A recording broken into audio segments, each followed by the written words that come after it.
This is a real clean M273 V8 with 107,000 miles on it. When I start it up, you can hear kind of a bearing noise for about 50 seconds or so, and then it goes away.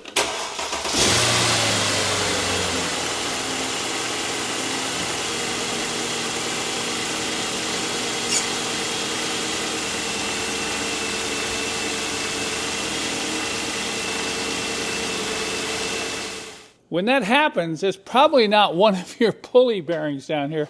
It's probably this unit right here. This is the air injection pump. It's electrically operated. So what I'm going to do is test it. I can test it on the car. I unplugged it right back here. Just pull the plug off. And I'm going to apply 12 volts with my jumper leads. I'll put the red on the lower one, positive. And let's take a listen to how this pump runs. Well, listen to that. Hear the bearing noise? You know, I have to say that sounds a little bit like a vacuum cleaner. Ouch. So you have two options. If you test yours and you get that kind of noise, you can either leave it on until it fails, you're going to get a check engine light, or you can replace it as a preventative measure, and that's what I recommend at around 100,000 miles. Just replace the pump. It's not expensive. Now I'm going to let you listen to a brand new one before I install it.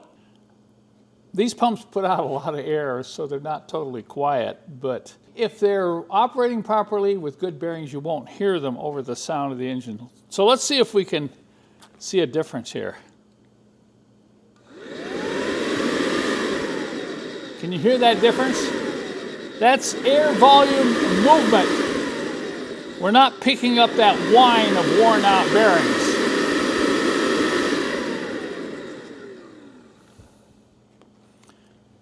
This is an excellent DIY job. It's easy to install. There's lots of videos on YouTube. This is something you definitely can do yourself. This is the relay that drives the pump. And these also will fail. They get a lot of use because every time you start the car, this is clicking on and off. So I recommend that you replace the relay when you replace the pump.